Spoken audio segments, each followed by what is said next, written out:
Dan Bapa dan Putra dan Roh Kudus. Amin. Allah Bapa di surga, kami mengucap syukur dan terima kasih bahwa Engkau memberikan kepada kami seorang pengarang Injil yang menunjukkan, yang menampilkan Allah yang berbelas kasihan kepada kami. Allah yang penuh pengampun, Allah yang penuh pemurah, Allah yang begitu care dengan kehidupan kami secara individual, secara pribadi.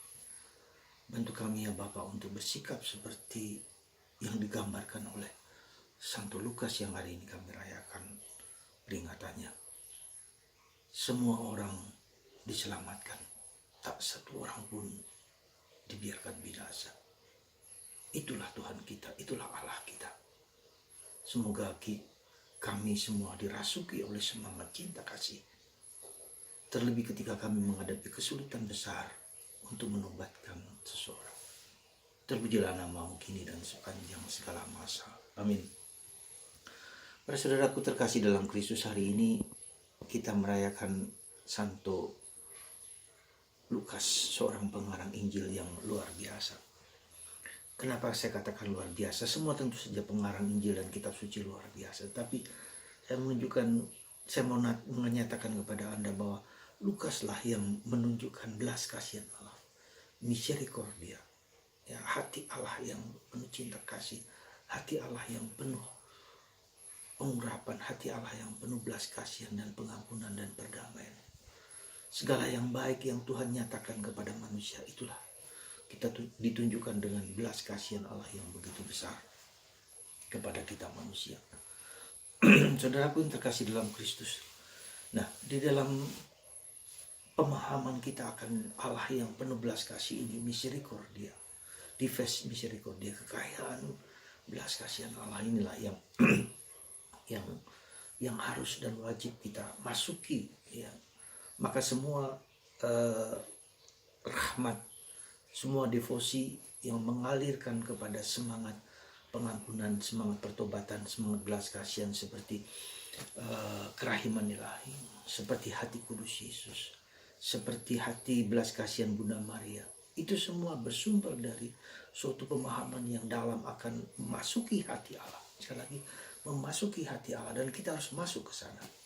Nah, saudara, tentu saja bukanlah yang gampang, tetapi menurut saya ketika kita memasuki misteri kerahiman Allah yang melimpah seperti lautan luas itu, maka kita dihadapkan juga dengan kenyataan yang begitu besar juga, kerakusan, ya, keangkara murkaan manusia, kejahatan manusia yang seperti tidak dapat terpikirkan dan terbayangkan di zaman yang terus berlangsung sejak dulu sampai sekarang, ya.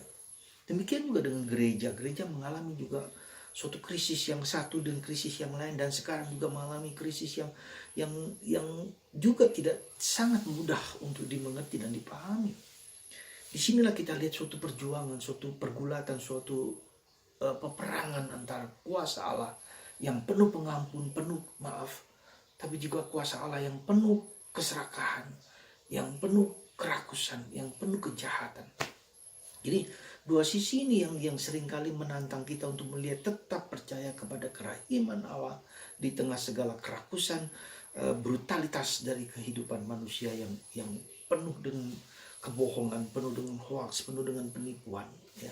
Jadi disitulah kita melihat keberanian kita, keyakinan gereja, keyakinan Santo Lukas, dan keyakinan semua bahwa di tengah segala ketidakberdayaan manusia, kita hanya bersandarkan, berlapiskan kepada belas kasihan Allah yang tak terbatas di tengah segala kesulitan tersebut. Dan inilah menurut saya suatu yang harus kita masuki di zaman modern, zaman silenial ini, katakanlah begitu, ya.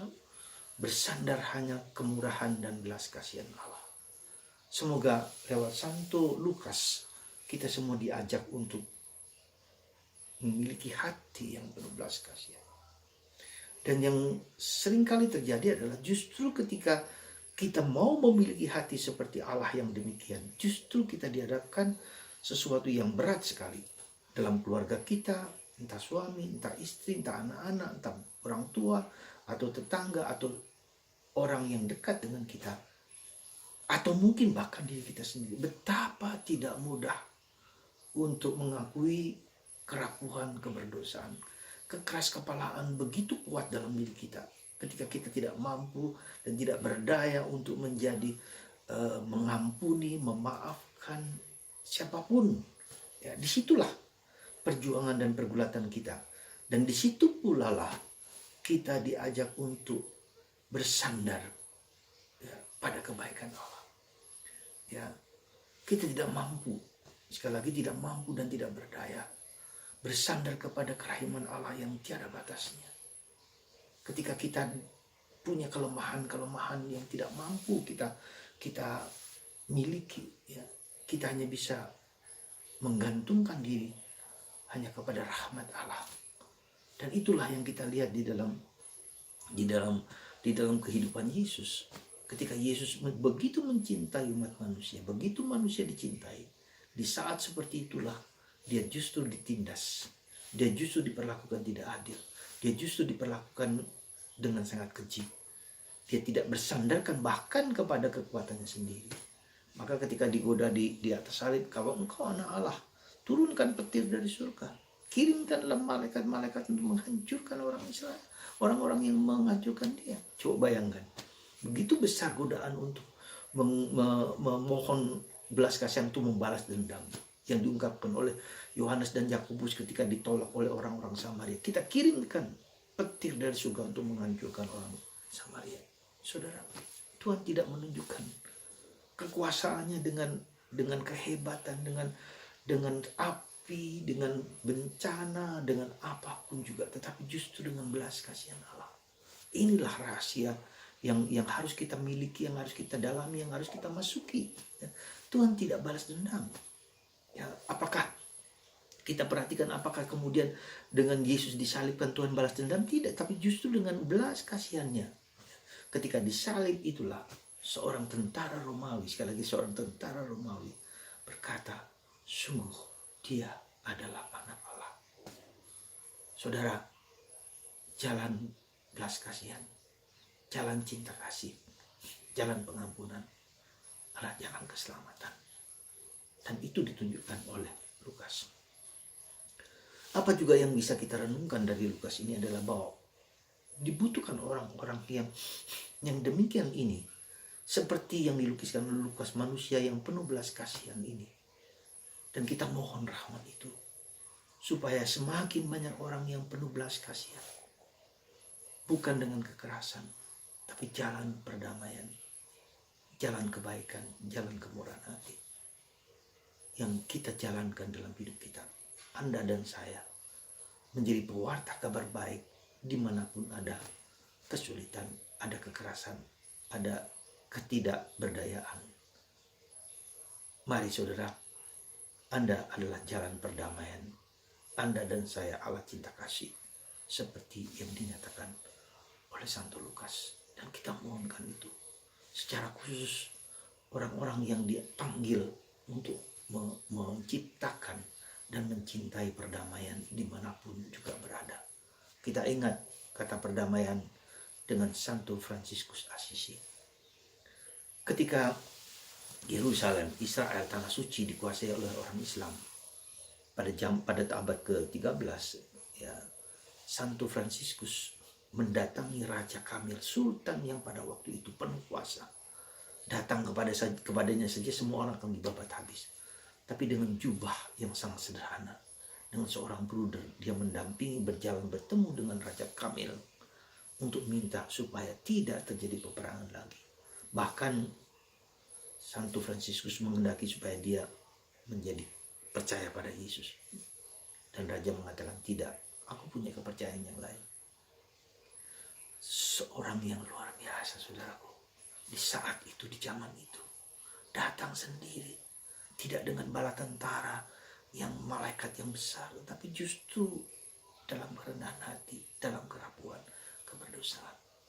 Meski kemudian perang terus berlangsung, tapi tempat-tempat suci di Yerusalem, di Israel, tak pernah dijamah oleh Raja Kamil.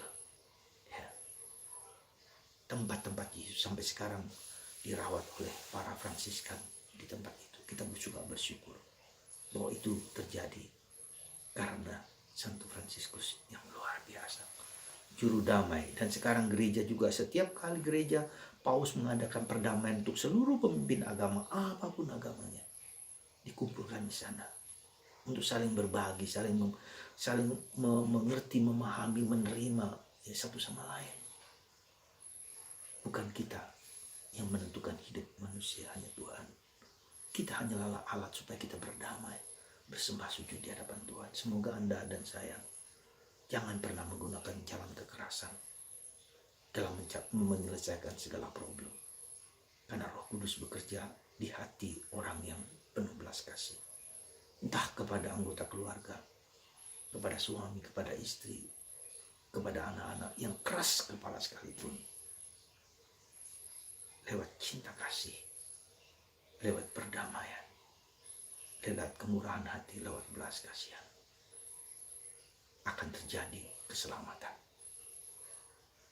Semoga Anda dan saya memilih jalan damai daripada jalan kekerasan, jalan Yesus, jalan Allah, jalan kerahiman ilahi. Tuhan berkati Anda semua dalam nama Bapa dan Putra dan Roh Kudus.